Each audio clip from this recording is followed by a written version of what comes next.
Book 12. The Sirens, Scylla and Charybdis, the cattle of the sun. After we were clear of the river Oceanus, and had got out into the open sea, we went on till we reached the Aegean island, where there is dawn and sunrise, as in other places. We then drew our ship onto the sands, and got out of her onto the shore, where we went to sleep, and waited till day should break. Then, when the child of morning, rosy-fingered dawn, appeared, I sent some men to Circe's house to fetch the body of Elpenor. We cut firewood from a wood where the headland jutted out into the sea, and after we had wept over him and lamented him, we performed his funeral rites. When his body and armour had been burned to ashes, we raised a cairn, set a stone over it, and at the top of the cairn we fixed the oar that he had been used to row with. While we were doing all this, Circe, who knew that we had got back from the house of Hades, dressed herself and came to us as fast as she could, and her maid-servants came with her, bringing us bread, meat, and wine. Then she stood in the midst of us and said, "You have done a bold thing in going down alive to the house of Hades, and you will have died twice to other people's once.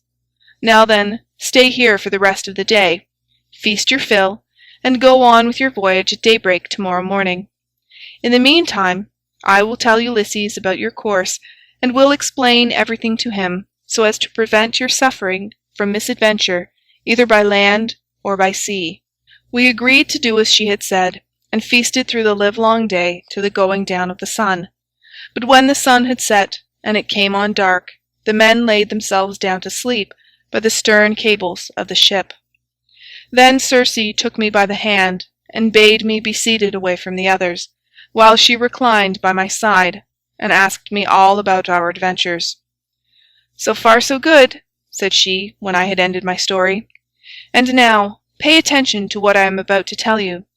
Heaven itself, indeed, will recall it to your recollection. First, you will come to the Sirens, who enchant all who come near them. If any one unwarily draws in too close, and hears the singing of the Sirens, his wife and children will never welcome him home again, for they sit in a green field and warble him to death with the sweetness of their song. There is a great heap of dead men's bones lying all around, with the flesh still rotting off them. Therefore pass these Sirens by, and stop your men's ears with wax, that none of them may hear. But if you like, you can listen yourself, for you may get the men to bind you as you stand upright on a cross-piece halfway up the mast, and they must lash the rope's ends to the mast itself, that you may have the pleasure of listening.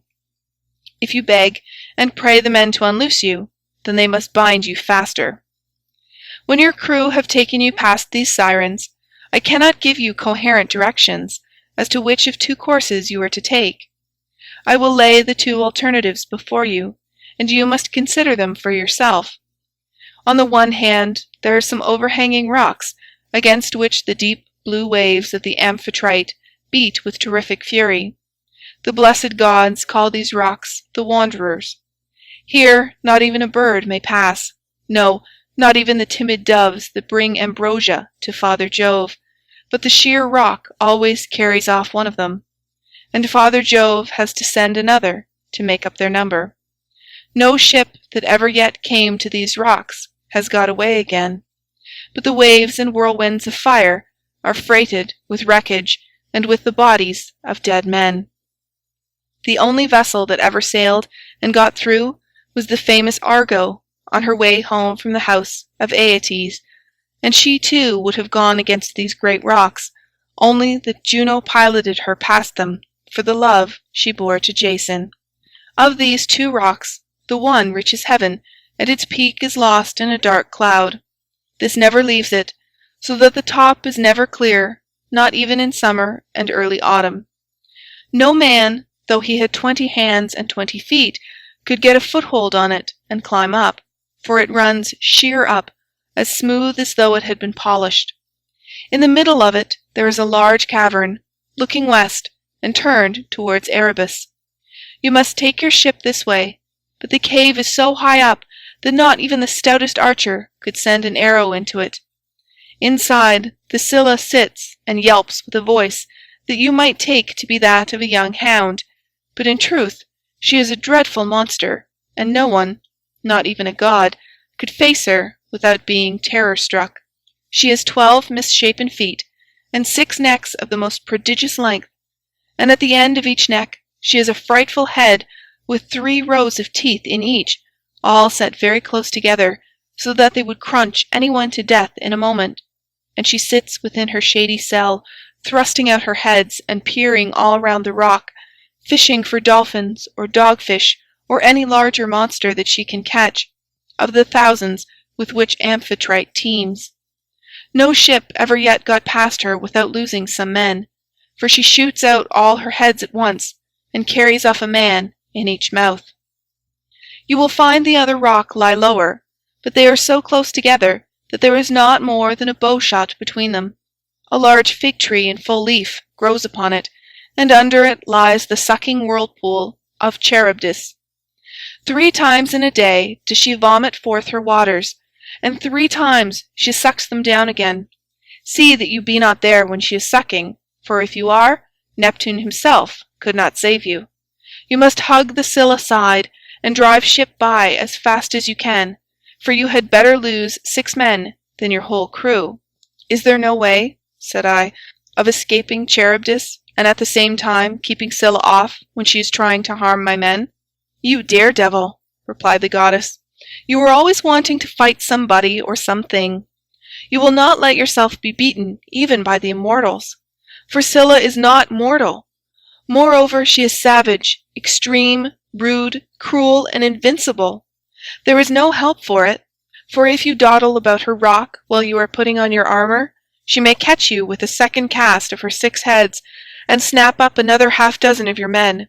So drive your ship past her at full speed, and roar out lustily to Crataeis, who is Scylla's dam, bad luck to her.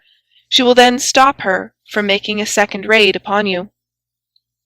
You will now come to the Thrinacian island, and here you will see many herds of cattle and flocks of sheep belonging to the sun god, 7 herds of cattle and 7 flocks of sheep, with 50 head in each flock. They do not breed, nor do they become fewer in number, and they are tended by the goddesses Phaethusa and Lampetie, who are children of the sun god Hyperion by Neaera.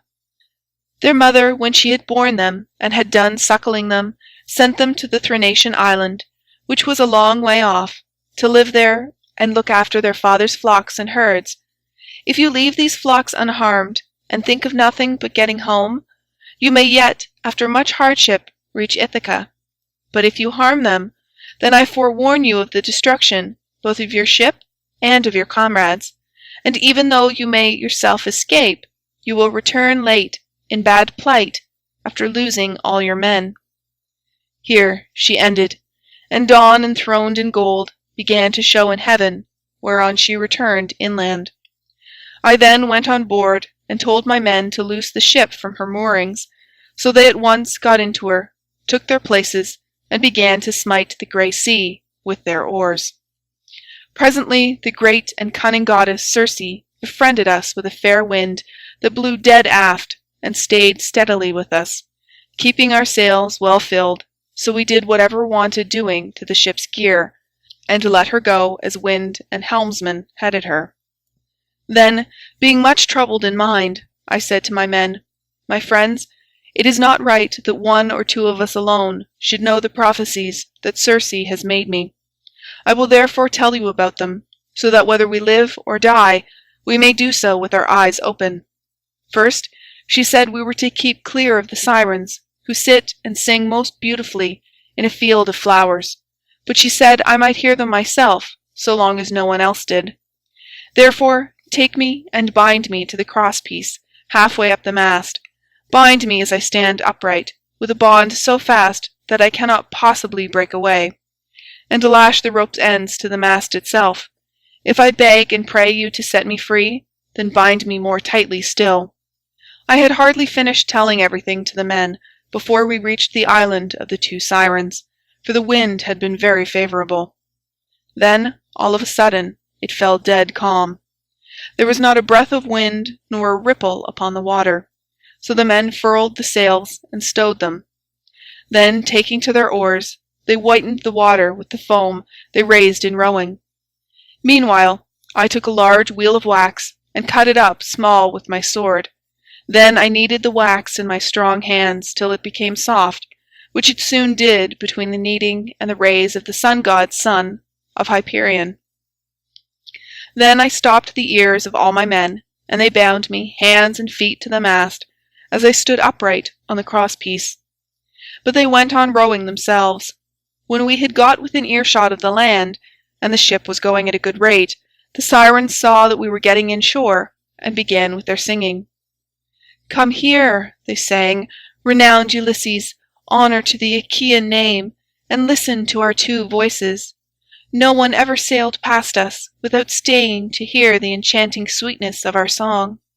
And he who listens will go on his way, not only charmed, but wiser, for we know all the ills that the gods laid upon the Argives and Trojans before Troy, and can tell you everything that is going to happen over the whole world." They sang these words most musically, and as I longed to hear them further, I made signs by frowning to my men that they should set me free, but they quickened their stroke, and Eurylochus and Paramedes bound me with still stronger bonds till we had got out of the hearing of the sirens' voices. Then my men took the wax from their ears and unbound me. Immediately after we had got past the island, I saw a great wave from which spray was rising, and I heard a loud roaring sound. The men were so frightened that they loosed hold of their oars, for the whole sea resounded with the rushing of the waters. But the ship stayed where it was, for the men had left off rowing. I went round, therefore, and exhorted them man by man not to lose heart. "My friends," said I, "this is not the first time that we have been in danger, and we are in nothing like so bad a case as when the Cyclops shut us up in his cave. Nevertheless, my courage and wise counsel saved us then, and we shall live to look back on all this as well. Now, therefore, let us all do as I say, trust in Jove and row on with might and main. As for you, coxswain, these are your orders. Attend to them, for the ship is in your hands. Turn her head away from these steaming rapids, and hug the rocks, or she will give you the slip and be over yonder before you know where you are, and you will be the death of us." So they did as I told them, but I said nothing about the awful monster Scylla, for I knew the men would not go on rowing if I did, but would huddle together in the hold. In one thing only did I disobey Circe's strict instructions. I put on my armour. Then, seizing two strong spears, I took my stand on the ship's bows, for it was there that I expected first to see the monster of the rock, who was to do my men so much harm. But I could not make her out anywhere, though I strained my eyes with looking the gloomy rock all over and over. Then we entered the straits, in great fear of mind, for on the one hand was Scylla, and on the other dread Charybdis kept sucking up the salt water. As she vomited it up, it was like the water in a cauldron when it is boiling over upon a great fire, and the spray reached the top of the rocks on either side. When she began to suck again, we could see the water all inside, whirling round, and it made a deafening sound as it broke against the rocks. We could see the bottom of the whirlpool, all black with sand and mud, and the men were at their wits' ends for fear. While we were taken up with this, and were expecting each moment to be our last, Scylla pounced down suddenly upon us, and snatched up my 6 best men. I was looking at once after both ship and men, and in a moment I saw their hands and feet ever so high above me, struggling in the air as Scylla was carrying them off. And I heard them call out my name in one last despairing cry. As a fisherman, seated, spear in hand, upon some jutting rock, throws bait into the water to deceive the poor little fishes, and spears them with the ox's horn with which his spear is shod, throwing them gasping onto the land as he catches them one by one, even so did Scylla land these panting creatures on her rock, and munch them up at the mouth of her den, while they screamed and stretched out their hands to me in their mortal agony. This was the most sickening sight that I saw throughout all my voyages. When we had passed the wandering rocks, with Scylla and terrible Charybdis, we reached the noble island of the sun god, where were the goodly cattle and sheep belonging to the sun Hyperion. While still at sea in my ship, I could bear the cattle lowing as they came home to the yards, and the sheep bleating. Then I remembered what the blind Theban prophet Tiresias had told me, and how carefully Aegean Circe had warned me to shun the island of the blessed sun god. So being much troubled, I said to the men, "My men, I know you are hard-pressed, but listen while I tell you the prophecy that Tiresias made me, and how carefully Aegean Circe warned me to shun the island of the blessed sun god, for it was here, she said, that our worst danger would lie. Head the ship, therefore, away from the island." The men were in despair at this, and Eurylochus at once gave me an insolent answer. "Ulysses," said he, "you are cruel. You are very strong yourself, and never get worn out. You seem to be made of iron. And now, though your men are exhausted with toil and want of sleep, you will not let them land and cook themselves a good supper upon this island, but bid them put out to sea, and go faring fruitlessly on through the watches of the flying night. It is by night that the winds blow hardest and do so much damage. How can we escape should one of those sudden squalls spring up from southwest or west, which so often wreck a vessel, when our lords the gods are unpropitious? Now therefore let us obey the behests of night, and prepare our supper here, hard by the ship. Tomorrow morning we will go on board again, and put out to sea." Thus spoke Eurylochus, and the men approved his words. I saw that heaven meant us a mischief, and said, "You force me to yield, for you are many against one. But at any rate, each one of you must take his solemn oath, that if he meet with a herd of cattle, or a large flock of sheep, he will not be so mad as to kill a single head of either, but will be satisfied with the food that Circe has given us." They all swore as I bade them, and when they had completed their oath, we made the ship fast in a harbour that was near a stream of fresh water, and the men went ashore and cooked their suppers. As soon as they had had enough to eat and drink, they began talking about their poor comrades, whom Scylla had snatched up and eaten. This sent them weeping, and they went on crying till they fell off into a sound sleep. In the third watch of the night, when the stars had shifted their places, Jove raised a great gale of wind that flew a hurricane, so that land and sea were covered with thick clouds, and night sprang forth out of the heavens. When the child of morning, rosy-fingered Dawn, appeared, we brought the ship to land, and drew her into a cave, wherein the sea-nymphs hold their courts and dances. And I called the men together in council. "My friends," said I, "we have meat and drink in the ship. Let us mind, therefore, and not touch the cattle, or we shall suffer for it. For these cattle and sheep belong to the mighty sun, who sees and gives ear to everything." And again they promised that they would obey. For a whole month the wind blew steadily from the south, and there was no other wind, but only south and east. As long as corn and wine held out, the men did not touch the cattle when they were hungry. When, however, they had eaten all there was in the ship, they were forced to go further afield, with hook and line, catching birds, and taking whatever they could lay their hands on, for they were starving. One day, therefore, I went up inland, that I might pray heaven to show me some means of getting away. When I had gone far enough to be clear of all my men, and had found a place that was well sheltered from the wind, I washed my hands, and prayed to all the gods in Olympus, till by and by they sent me off into a sweet sleep. Meanwhile, Eurylochus had been giving evil counsel to the men. "Listen to me," said he, "my poor comrades. All deaths are bad enough, but there is none so bad as famine. Why should not we drive in the best of these cows, and offer them in sacrifice to the immortal gods? If we ever get back to Ithaca, we can build a fine temple to the sun god, and enrich it with every kind of ornament. If, however, he is determined to sink our ship out of revenge for these homed cattle, and the other gods are of the same mind, I, for one, would rather drink salt water once for all and have done with it, than be starved to death by inches in such a desert island as this is." Thus spoke Eurylochus, and the men approved his words. Now the cattle, so fair and goodly, were feeding not far from the ship. The men therefore drove in the best of them, and they all stood round them saying their prayers, and using young oak shoots instead of barley meal, for there was no barley left. When they had done praying, they killed the cows and dressed their carcasses. They cut out the thigh bones, wrapped them round in 2 layers of fat, and set some pieces of raw meat on top of them.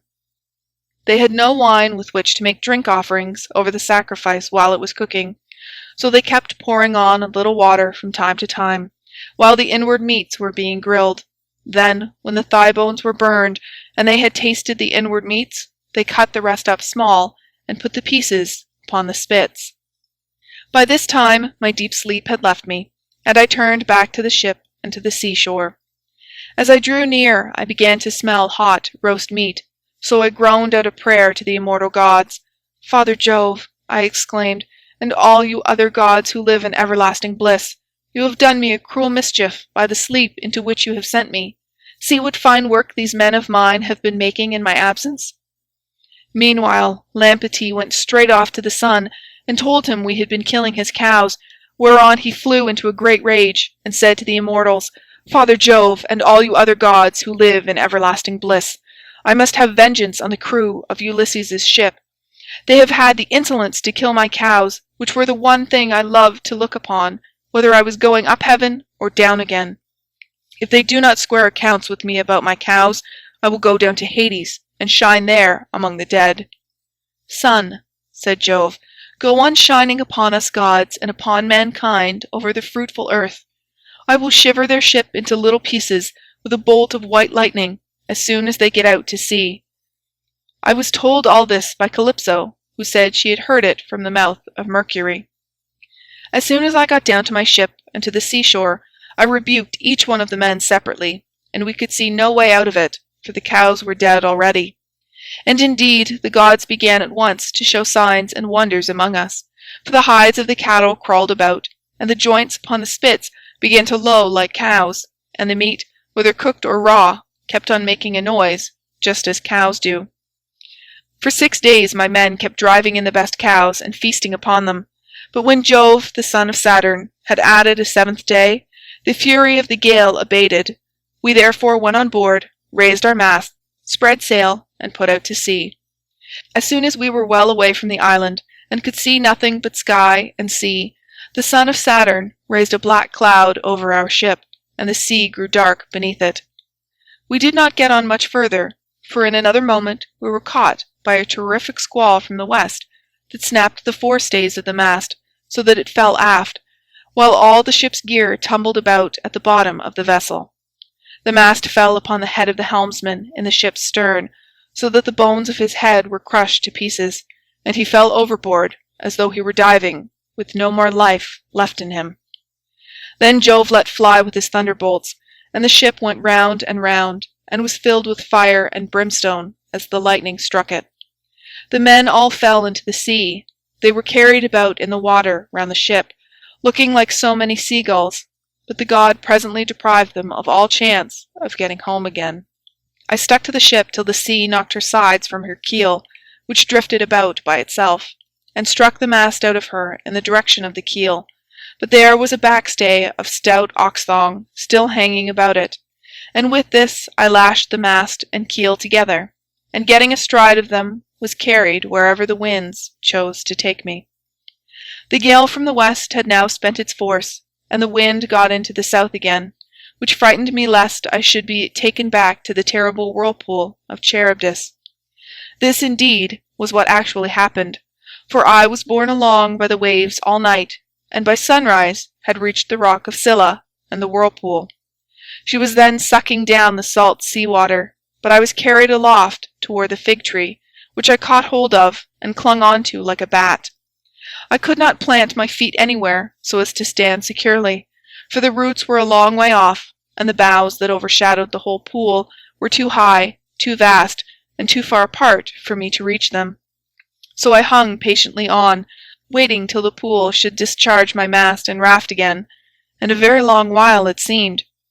A juryman is not more glad to get home to supper, after having been long detained in court by troublesome cases, than I was to see my raft beginning to work its way out of the whirlpool again. At last I let go with my hands and feet, and fell heavily into the sea, hard by my raft, onto which I then got, and began to row with my hands. As for Scylla, the father of gods and men would not let her get further sight of me, otherwise I should have certainly been lost. Hence I was carried along for 9 days, till on the 10th night the gods stranded me on the Ogygian island, where dwells the great and powerful goddess Calypso.